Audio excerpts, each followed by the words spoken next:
तो मैं हलषष्ठी माता का छोटी कहानी बता रही हूँ। एक नगर में दो स्त्रियाँ थी, एक देवरानी एक जेठानी। एक का नाम तारा था और एक का नाम सलोनी था। तो दोनों स्त्रियाँ हलषष्ठी माता का व्रत करी और दोनों स्त्रियाँ अपने लिए भोजन पकाई। एक स्त्री ने खीर पकाया और दूसरी स्त्री ने महरू पकाया, महेर यानी कि मट्ठा का। और दोनों स्त्रियों ने अपने भोजन को ठंडा होने के लिए कमरे में रख के बाहर बातचीत करने लगी और अंदर से कुछ चप चप की आवाज़ें आई। तो दोनों स्त्रियां उठ के उस कमरे में जाती हैं, वहां देखती हैं तो दोनों के थाली में दो कुत्ते मिल के खाना खा रहे थे दोनों का। तो जो बड़ी स्त्री थी, भली स्त्री, वो जो खीर खा लिया था कुत्ता, बाकी बचा खीर भी उस कुत्ते के सामने डाल दी कि जूठा ही हो गया तो इसको क्या करेंगे। दूसरी स्त्री ने दरवाजे को बंद करके कुत्ते को बहुत मारी उसी दिन, हलषष्ठी के ही दिन। कैसे भी वो कुत्ता जान बचा के भागा। दोनों कुत्ते बाहर जाके मिलते हैं और एक दूसरे को अपना हाल समाचार बताते हैं। जो मार खाया हुआ कुत्ता रहता है बोला, भाई हम अपने जीवन काल में कभी भी इतनी मार नहीं खाए थे जितना मार हमको इस स्त्री ने मारा है। दूसरा कुत्ता बोला, भाई वो भली स्त्री बहुत ही भली थी, हमने उसका खीर खाया तो बचा हुआ खीर भी हमारे आगे डाल दिया, उसको भी हम खा लिए। तो जो खीर खाया हुआ कुत्ता था वो बोला, मेरे मन में यही कामना है कि जब मैं अगला जन्म लूँ, इस स्त्री के यहाँ जन्म लूँ पुत्र बन के और इसकी सेवा करूं। दूसरा कुत्ता जो मार खाया था वो भी यही बोला कि मेरी भी यही कामना है कि मैं भी उस स्त्री के यहाँ जन्म लूं जो हमको बहुत ही मारी है और मेरे शरीर में बहुत ही वेदना हो रही है, यानी दर्द हो रहा है। तो पहला कुत्ता बोलता है जो खीर खाया रहता है कि भाई आप ऐसी कामना क्यों कर रहे हो। तो दूसरा कुत्ता बोलता है कि तुम उस माँ का सेवा करने के लिए जन्म लेना चाहते हो और मैं उस स्त्री को बदला लेने के लिए, उसको दुख देने के लिए जन्म लेना चाहता हूँ। दैव से वो कुत्ता जो मार खाया था वो मर जाता है और अगले हलषष्ठी को वो पुत्र बन के उसी स्त्री के यहाँ जन्म लेता है जिस स्त्री ने उसको मारा था। साल भर के बाद उनके यहाँ बालक जन्म लेता है। उसके भी अगले साल जब हलषष्ठी पड़ती है तो वो पुत्र उसका मर जाता है। ऐसे ऐसे 6 वर्षों तक हुआ। तो वो माता बहुत परेशान हो गई और बहुत अपने आप को दुखी समझ के भगवान से प्रार्थना करने लगी कि हमने ऐसा क्या पाप किया था कि हमारा पुत्र एक हलषष्ठी में जन्म लेता है और दूसरी हलषष्ठी में मर जाता है।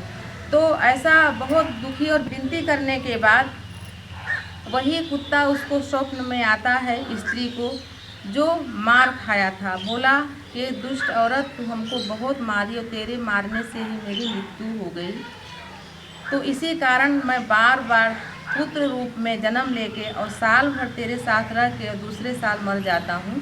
मैं तेरे को दुख देना चाहता हूँ और दे रहा हूँ, लेकिन अब मैं भी बार बार जन्म और मृत्यु से तंग आ चुका हूँ, इसलिए अब मैं तेरे यहाँ जीना चाहता हूँ। तो स्त्री स्वप्न में बोलती, इसके लिए हमको क्या करना चाहिए। तो पुत्र बोलता है, वो कुत्ता का रूप रहता है, वो बोलता है कि अगले बार मैं फिर जन्म लूँगा तो हलषष्ठी माता का तुम विधिवत पूजा नहीं करती हो, ऐसे ही पूजा करती हो दिखावा।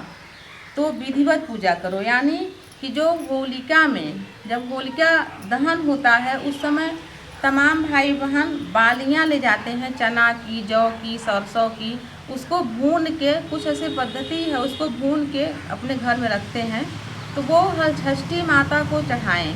वो कुत्ता उस स्त्री से बोला कि होली में बालियाँ भून के रखे रहो और हलषष्ठी माता में वो बालियों का जो दाना है उसको चढ़ाओ और जो होली का राख होता है उसको भी संभाल के रखो और माता हलषष्ठी माता में ताल सगरिया में उस राख को भी डालो। और विधिवत पूजा करके एक समय भोजन करने से पहले कोई भी अगर तुम्हारे यहाँ भूखा प्यासा कोई जानवर भी हो, किसी रूप में आए, कौन है कौन नहीं है, आप जानवर को भी दो। इसीलिए खाने में से 3 भाग निकालने के लिए कहा जाता है। तो अगर कुत्ता ही क्यों न हो, कुत्ता है, गाय है, कौवा, किसी को भी आप खाना देकर पहले निकाल के फिर खाएं।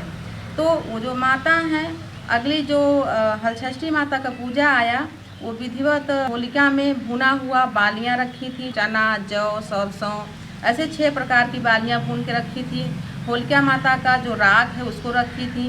विधिवत पूजा करी, कहानी सुनी, 6 बार परिक्रमा करी और सफ़ेद कोरे कपड़े को माता जो ये सगरिया जो बनी है इसमें डुबा के पुत्र बोला, जो कि कुत्ता का रूप धर के बोला कि उसमें डुबा के हमारे पीठ पर माता हलषष्ठी, माता ललिता का नाम लेकर 6 बार पोता मारना तो मैं जीवित रहूँगा। तो उनकी माता ने ऐसा ही किया। जो ये ताल सगरिया है इसका मैं अभी अपने ही पुत्र के पीठ पर मार के दिखाऊंगी आपको कैसा करना है। तो कुत्ता बोला कि ऐसे ही 3 बार पोता मारना तो मैं जीवित रहूँगा। तो छोटी सी कहानी है। इसके पहले भी 6 कहानियाँ मैं डाली हूँ, उसको आप सर्च करके सुन सकते हैं, बता सकते हैं। और आगे भी एपिसोड में मैं आपको अगले साल भी अच्छी अच्छी कहानियाँ बताऊँगी। इस बार मैं पूजा करके आपको दिखाई हूँ, इसलिए छोटी सी कहानी बताई हूँ। तो कोई भी जीव हो सबको समझ होता है, वो बोल भले न पाए, बेजुबान रहते हैं, सबको समझ रहता है।